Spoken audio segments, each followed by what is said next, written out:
Buenas tardes a todos y a todas. Espero que se encuentren muy bien en este momento difícil que nos toca pasar, como sociedad, como pueblo. Así que espero que todos ustedes se encuentren muy bien y que lo más pronto posible salgamos de esta situación y podamos volver a la normalidad. Mientras tanto, vamos a tratar de dar cumplimiento con las clases de nuestra materia, Derecho Constitucional. Para este año, de este modo, yo voy a tratar de grabar mis clases, la doctora Picone va a hacer lo propio y se las vamos a ir colgando en el aula virtual junto con material bibliográfico que ya tienen y algunas preguntas y algunos foros de discusión para que podamos intercambiar algunas opiniones. Bien, repasando entonces un poquito lo conversado en la clase pasada, eh, sería importante traer para conectar con los temas de la unidad 3 algunas conclusiones a las que llegamos en la única clase presencial que tuvimos, las únicas dos clases presenciales que tuvimos, que fueron la semana pasada. En esa clase y en ese encuentro, nosotros hicimos un análisis histórico, político, social y cultural de la situación argentina previo a la eh, declaración, si se quiere, de su primera constitución en el año 1853. En ese contexto analizamos el pensamiento de los fundadores de la patria, los ideólogos de la Constitución, y pusimos dos nombres a ese grupo de personas bastante mayor, y mencionamos a Juan Bautista Alberdi con las bases y también a Domingo Faustino Sarmiento con el Facundo, los textos de muy recomendada lectura. En ese contexto nosotros dijimos que la situación política argentina, política y social argentina, que estos hombres diagnosticaron eh, con dos situaciones o un diagnóstico con dos conclusiones muy importantes. La primera es un contexto absolutamente anárquico, eh, ejemplificado puntualmente por una guerra civil cruel y muy sangrienta entre unitarios y federales, y desde otro aspecto dijimos también que otro diagnóstico que estos señores efectuaron fue la necesidad de poblar el desierto, ¿no? Hablamos de la necesidad de poblar, de la pobreza, en palabras de Sarmiento, y bueno, en función de ese diagnóstico y de esas necesidades, se pensó una constitución para dar respuesta a esos problemas.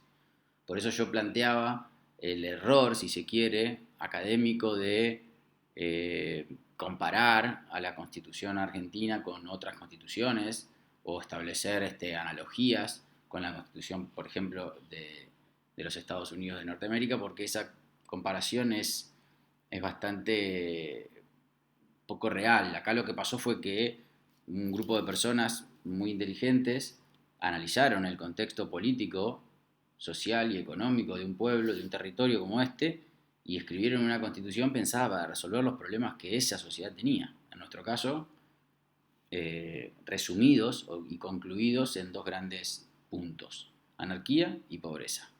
Y así fue como se pensó la constitución que hoy tenemos, ¿no?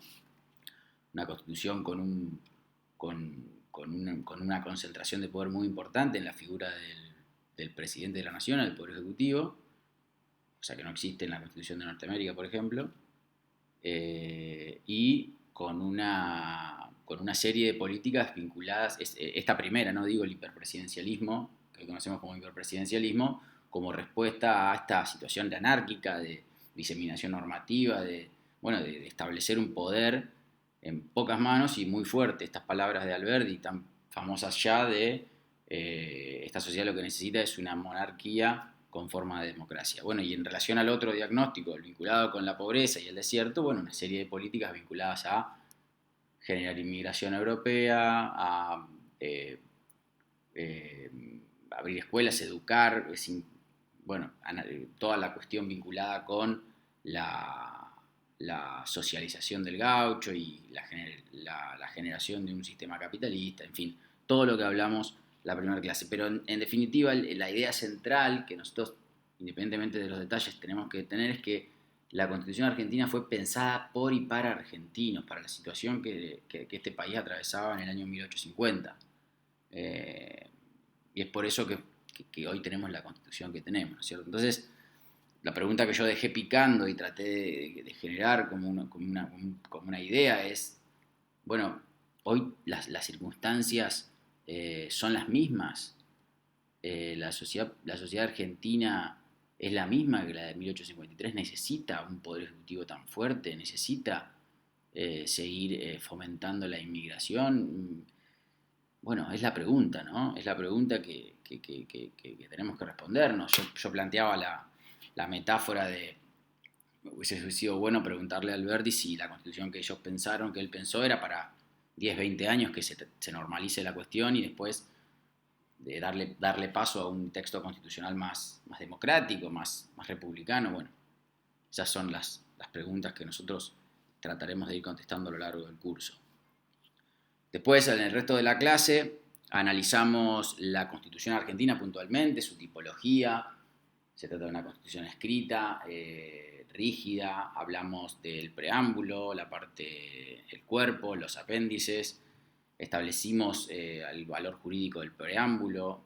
Vimos que se trataba de un piso ideológico. Era dijimos que se trataba de una especie de pauta interpretativa para entender y para interpretar el texto constitucional. Dijimos que en el cuerpo de la Constitución está la parte dogmática y la parte orgánica. En la parte dogmática están contemplados los derechos, declaraciones y garantías. Analizamos las distinciones entre cada uno de estos institutos.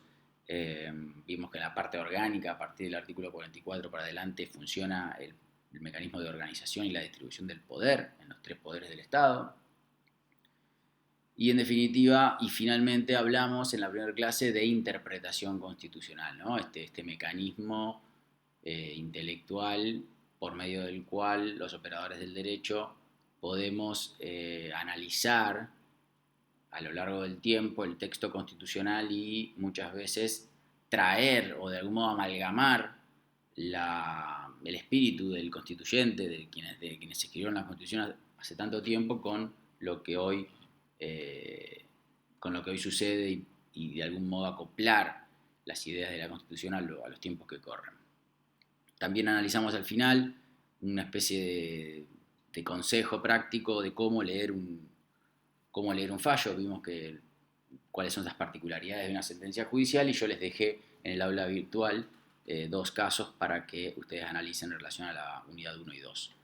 Les prometí que les iba a dejar un par de casos más de la Corte Suprema vinculados a esta función, este mecanismo interpretativo del cual estuvimos hablando, esta necesidad de diálogo de fuentes que dispone o de algún modo prevé o hace necesario este nuevo concepto de constitucionalización del derecho, del orden jurídico, ¿no? y el cambio de paradigma que se produce en la tarea interpretativa o en la tarea de juzgar y de algún modo de interpretar el derecho, de interpretar la práctica del derecho, de ejercer la práctica vinculado con estas ideas, ¿no? Esta necesidad de ya romper de algún modo el paradigma formalista y subsuntivo del análisis de los casos en función de la ley, del código fondal, y para pasar a un mecanismo, a una destreza interpretativa más humanizada y vinculada con la necesidad de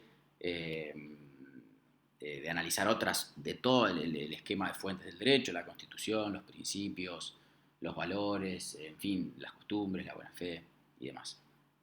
Y respecto de eso, les voy a subir 2 casos al aula virtual y en la sección de la unidad 1 y 2 para que ustedes los lean y yo voy a poner en algún otro archivo ahí alguna serie de preguntas para que me contesten, vinculado con eso, con ese modo de interpretación y lo que estuvimos conversando en clase. Pero bueno, hecho este repaso breve, muy breve, vamos a abocarnos en este video a la unidad 3 de este programa, que tiene que ver con que tiene que ver con la reforma de la Constitución argentina. Bueno, en relación a esto, yo voy a empezar diciendo que yo les dije en el inicio de este curso que lo hablado en la unidad 1 y 2, estas cuestiones que yo repasaba recién, de las ideas del constituyente argentino y de qué modo esas ideas centrales se iban a ver reflejado a lo largo del curso cuando analicemos la Constitución. Bueno, aquí aparece un ejemplo muy importante de esto, o de algunas de esas intenciones o de esa ideología de los constituyentes argentinos, y tiene que ver con esto, con la reforma de la Constitución. En este punto nosotros vamos a advertir, a medida que vayamos avanzando en el análisis de este esquema de reforma constitucional, que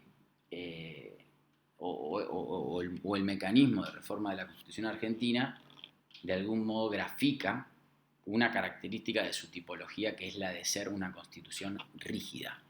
Yo les dije en la clase pasada que los pensadores de la Constitución argentina sostenían que para parar con la anarquía que se vivía en este territorio por aquella época se necesitaba un poder concentrado en pocas manos, mucho poder, que se hizo mediante un poder ejecutivo muy fuerte, pero además se establecía la necesidad de hacer una constitución que sea perdurable en el tiempo. Alberti sostenía que la constitución, para ser un texto que genere legitimidad y sea obedecido, porque ese era el problema de la época, no se obedecía la norma, no se reconocía como tal, debía ser un texto perdurable, que no sufriera modificaciones en el tiempo, al menos en el corto plazo. Esta es la Constitución que conformamos, este es el acuerdo, que perdure, obedezcámoslo tal como está y no lo reformemos. Y esa intención constituyente se ve reflejada en lo que hoy vamos a hablar, que es la reforma de la Constitución, y está contemplada en el artículo 30 de nuestra Constitución. Yo estoy pensando en si no hacer un par de videos más. Voy 12 minutos. Ok. Bien, entonces, la Constitución puede ser reformada, claro que sí, pero tiene sus particularidades. En primer lugar, digamos que la eficacia de la Constitución depende, en definitiva, conforme estas ideas albertianas, de su perdurabilidad en el tiempo y, en todo caso, de la adecuación que ese texto constitucional tenga con la realidad social y política de un país. Y en esa adecuación juega un rol determinante este instituto, esta destreza de la que hablamos la clase pasada, que es la de interpretar, ¿no? Esta función interpretativa es la que de algún modo permite que un texto escrito en 1853 sea aplicable al año 2021. Ahora bien, muchas veces esa tarea interpretativa no alcanza o de algún modo no permite enhebrar el texto constitucional con la realidad social y política de un país. Y en ese momento, en ese contexto, es donde aparece o donde la Constitución argentina prevé la posibilidad de ser reformada, ¿correcto? Esto quiere decir que es una constitución rígida, la argentina, ahora vamos a ver por qué, pero sin embargo prevé la posibilidad de ser reformada. Establece el mecanismo para hacerlo, ¿correcto? O sea, es una constitución rígida porque tiene un mecanismo de reforma agravado por dos razones. Porque tiene un mecanismo diferente, ahora lo vamos a ver, al proceso ordinario de las normas, y además porque el órgano que interviene en ese proceso es dual, es decir, intervienen dos órganos distintos. Eso da cuenta de su rigidez. Entonces, hecho esta introducción a la cuestión, nosotros podemos decir que nuestra Constitución, la Constitución argentina, es una Constitución escrita, codificada y rígida, cuya perdurabilidad de algún modo está garantizada mediante la interpretación, pero cuando esta no resulta suficiente para colmar, en definitiva, las exigencias o las necesidades del pueblo, bueno, aparece esta posibilidad de, a través de un mecanismo complejo, verificar la necesidad de reformar la Constitución. Ahora bien, previo a analizar el procedimiento completo, o de algún modo meternos de lleno en el artículo 30 de la Constitución que lo regula, digamos, hagamos un parate breve y un paréntesis para hablar de dos cuestiones o dos conceptos que son muy comunes en estos temas y lo van a encontrar en los manuales, que es el poder constituyente, ¿no? El poder constituyente que es la competencia y la capacidad de construir o dar constitución al Estado para organizarlo y para organizar su estructura jurídico-política. Y ese poder constituyente, del que vamos a hablar mucho, se divide en dos grandes, o la doctrina lo ha dividido en una clasificación dual, que es la de originario y derivado. Originario es cuando esa creación se ejerce en una etapa fundacional para darle nacimiento y estructura al Estado. En Argentina, en 1853, nos, los representantes del pueblo, en el preámbulo, poder constituyente originario, y el derivado, cuando se ejerce para reformar la Constitución, que es lo que nosotros vamos a analizar ahora.